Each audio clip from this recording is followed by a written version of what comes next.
Hello beautiful souls, Avalon here. What I'd like to talk about today is a viewer request.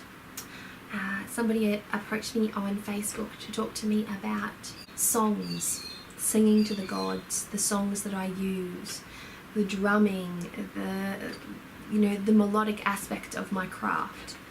And I've got to say, my craft is very melodic. It has a lot of music to it.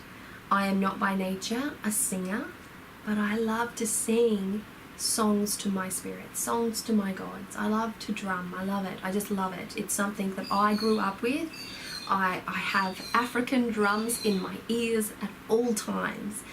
And I've just got to say that I could never separate myself from that. And so when I'm in ritual, I have a song for my gods.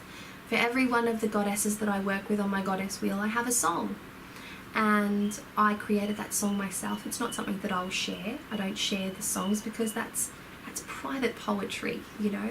That's a conversation for me and my deity. And it's a beautiful thing. And I highly recommend anyone who really wants to introduce this element into their practice to do so without fear of what they sound like mostly, and to just allow themselves to express themselves in song or just in sound, in shamanic tones rather than lyrics, in drumming or banging or ringing a bell or clapping some sticks or clapping some spoons and just making a bit of noise and raising a little bit of energy, or just celebrating, moving around and celebrating. Including song into your practice can be so liberating. There is nothing quite like being out in nature with a drum, butt naked, dancing up at the moon, dancing up at the sun, complete privacy. Just, it's delicious. It's deliciously liberating. And there's nothing quite like being fully dressed in your backyard and banging that drum and looking up at that moon or looking up at that sun and just stomping the ground and feeling the raw earth under your feet and allowing that energy to raise and to be released. It is such a wonderful way to celebrate.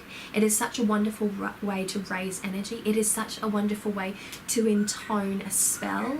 It is such a wonderful way to chant an intention. It is just a wonderful way of honoring your gods. There is so many things that you can do with sound and rhythm and movement in your craft. And I've got to say, if you're the type of person that doesn't know of any great resources and places to go to get really beautiful songs for your practice, then have a go at writing them yourselves. Have a go at humming them yourselves. If you're not great with poetry and you're not great with lyrics, that's okay. You can still hum.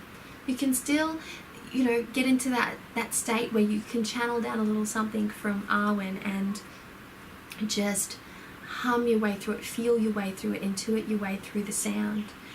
It's more of a soul song session in that regard then. And if you need a little bit of inspiration, then go to the music that genuinely makes you feel witchy. Listen to what it's like. What is it about that music that captures you? What is it? Is it the rhythm? Is it the tone of voice? Is it the lyrics? What is it that really draws you in there? And then try to somehow infuse your own version of that into your songs, into your poetry, into your hums, into your chanting in general. For those who just generally don't know where to start, then chanting power words can be really great. I recommend chanting power words that you're familiar with. There is this thing that I often see where there's a desire to use a foreign language because it feels more magical, like Latin, for instance. I'm not in agreement with that. I speak 2 languages, and it's very beautiful, I'm told, when I'm speaking Portuguese in ritual space, or when I'm singing my songs in Yoruba. And I understand that, but I know exactly what I'm saying. Exactly. And the thing is, if I didn't, then I would probably be a bit reckless in that regard, because you never know. You never know if those Google Translates are doing you justice, they're telling you the truth. And I rather know, really, really genuinely know. And so stick with words that you know. If you don't know, then stick with symbols.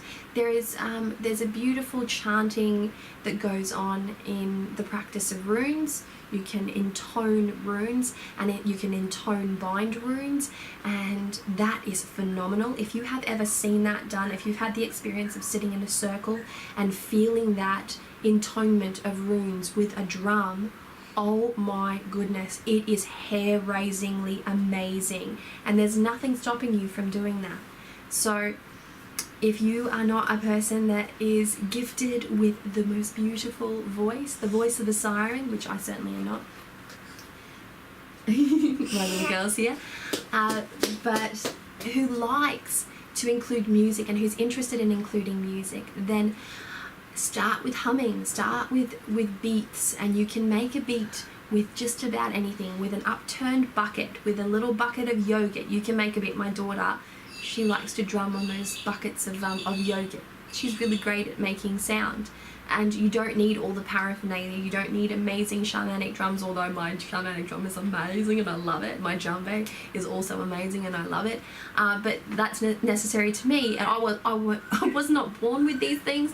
I eventually acquired them. My shamanic drum is my most recent musical acquisition, but Tibetan meditation bowl, bell, shakers, flutes, whatever it is, find something that works for you and work with it. Yes, I've got to go now because my little girl is awake, and I could talk a little bit more about it, but I can't at the moment because she's going to start getting very chatty.